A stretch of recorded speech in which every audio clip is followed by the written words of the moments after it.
Welcome to Hood Champion Boxing and Sports. In boxing, you find a way to win or you find a way to lose. Let me tell y'all something, man. This ain't it, okay? This ain't it. I don't see why everybody all excited about Teofimo and Jaron bout Ennis and the fact that there are some preliminary discussions taking place. This ain't the fight, people. What? I mean, look, I'm going to put things in perspective, right? I like Jaron Ennis. Look, Teofimo, I understand some people think they have opinions about him. But Teofimo can fight, all right? I'm not here to talk about all the negativity. But what I want to say is I just think, for me, and Jaron bout Ennis and what I was maybe clamoring for, it just wasn't for him to fight Teofimo Lopez. What does this do for Jaron bout Ennis? First of all, Teo, I get it. I know what he did at 135. I know at 140, he has some wins, beat Josh Taylor. Some people feel, hey, two-time, undisputed. The first to do it. I get it. I get it. But I just don't think this is it. I mean, I was more looking forward to Boots fighting Virgil Ortiz, Brian Norman Jr., Stanley Ennis, Barrios, Jamel Charlo, Tim Zhu. Like, ain't nowhere, at no point in time was I thinking about him fighting Teofimo. But I'll put it to you this way. Obviously, Teo feels there's something that he sees there in Jaron Ennis that he can exploit. And obviously, Jaron bout Ennis feels that he sees something in Teo that gives him all the confidence in the world that he can clip him. Beyond Teofimo and beyond Jaron Ennis, you got to think about Eddie Hearn and you got to think about Bob Arum. And understanding what their fighters want, but also understanding what they need as promoters, which is for their fighters to be in big fights, high profiles, big money, but for them to win. And when I look at this, I got to be honest with you. When I start going down through the checklist and where I end up as far as, who I think is going to win compared to who I think is going to lose, I have to side with Jaron bout Ennis getting in here and not having any problems against Teofimo. Now, will Teofimo dart in and out? Will he land some shots? Yeah, but I just don't think Teo has the power, has the ability to discourage or knock out a guy like Jaron bout Ennis. For those of you out there who are saying, hey, you're a Hood champion, hold your horses, let's not take it to the stupid. Teo's knocking guys out at 135. Okay? At 140, Teo was what? Teo at 140, Teo was, what's wrong? Cat got your tongue? Teo wasn't doing nothing at 140. Since he's gone to 140, he's done nothing. Okay? Now, remember, I'm not saying he's a horrible fighter or he's a great fighter. I'm just saying at 140, Teo hasn't performed the way he performed at 135. Okay? Now, maybe, just maybe, Bob Arum, Top Rank, Teo, Eddie Reynoso, maybe they feel that now working with Eddie Reynoso and the fact that they're of the opinion, according to Teo and his team, that Jaron bout Ennis is a one-dimensional fighter who just tries to come straight forward and bulldoze his opponents. Now, to that I say, in the most respectful way, to hold your horses and let's not take it to the stupid. Jaron bout Ennis has showed us in his fights, okay, that he can do amazing things in the ring. He's a spectacular athlete with extreme athleticism and a very developed skill set. When he fought Roman Villa, that shit blew my mind to see him fight like that. But again, I understand Roman Villa.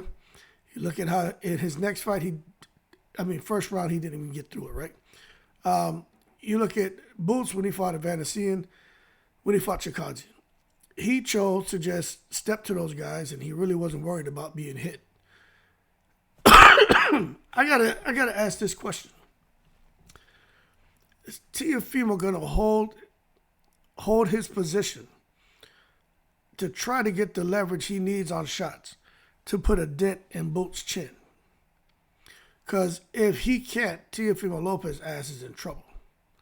I understand. Look, Teofimo's not Madrimov. He ain't Usyk.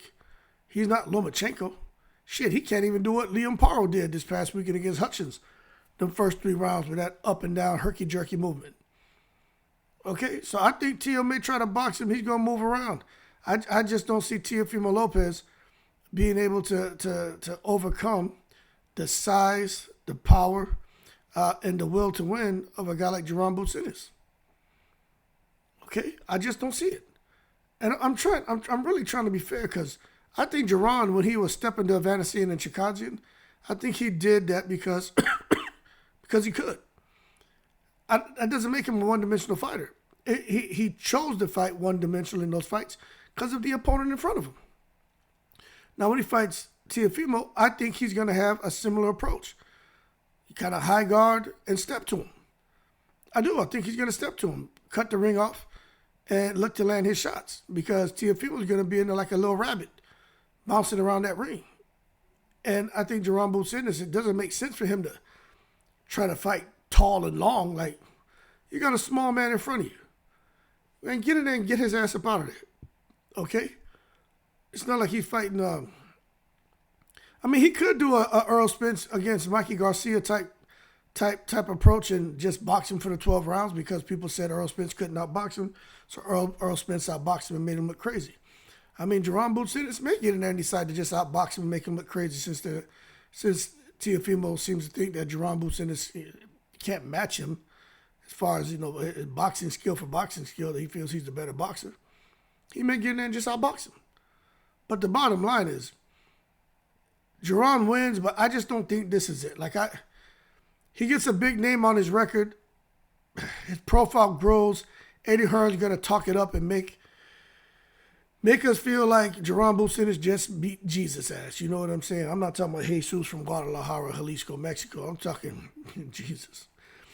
But this ain't it for Jaron Ennis. He'll get the win. He goes on to the next. But if you listen to Eddie Hearn talking about, it's a massive fight, huge name, gonna pay-per-view, fight in Las Vegas, gonna break pay-per-view numbers and break pay-per-view records, and Eddie Hearn out here blowing that goddamn smoke. If this is what he was talking about, I just don't think this ain't it. I just don't think this is it. But hopefully after this, you can get Jaron Boots Ennis to go on into a fight with a unification at 147. But when I look at it, I don't know, man. It almost makes sense to me now of why they chose to pass up on facing Virgil Ortiz. Because I'm trying to say, which fighter provides the greater risk? Does Teofimo Lopez provide a greater risk to Jaron Boots Ennis, or does Virgil Ortiz? And I'm going to be honest with you. I don't know. Because Virgil Ortiz, again, he's a bad boy. But I still feel there's something missing. There's a kink in the armor of Virgil Ortiz. But at the same time, there's a kink in the armor of Teofimo. Maybe Eddie Reynoso can patch up Teo. But I just don't think, no matter how they package up Virgil Ortiz or they package up Teofimo Lopez, when they serve him to Boots Ennis, I think Boots Ennis is a grand slam. All right? But I just don't think this fight does. You got to excuse me, man. I've been dealing with this damn cough and this bronchitis, asthma, whatever the hell it is, for going on 7 weeks. I think it's developing a full-blown asthma and pneumonia. Well, pneumonia, not asthma, pneumonia. And I've been taking medication, but man, that damn pestering cough is annoying. So, but hey, I'm human, so I don't edit shit out, right? But I just think for Jaron Ennis, you got to go on, man, and he got to fight. He got to fight a bigger name, man. Virgil Ortiz, I I can't get excited about this fight. You know, it's just like when David Benavidez and Morrell. When I watched both of them fight at 175, after their fights, I was like, I wasn't excited about the idea of those guys fighting because neither one looked good at 175. Anyway, 3-4 months passed, and then they announced that they were going to fight each other. And I still wasn't excited. Then they had the press conference, and then it kind of got the juices flowing. But maybe when the press conference gets going, it'll get the juices flowing with Boots and Teofimo. But this is another fight where I'm just, I just feel like this ain't it, man. It's cool, it's a big name, but this ain't the guy that's gonna stamp Boots Ennis as passing the test. Teofimo Lopez ain't the goddamn, he ain't the measuring stick. Boots fighting Stanley Eunice and knocking out Stanley Eunice, then he passes the test. Barrios, I don't know. Barrios, like I said, he's been fighting a while. He like he's on the decline.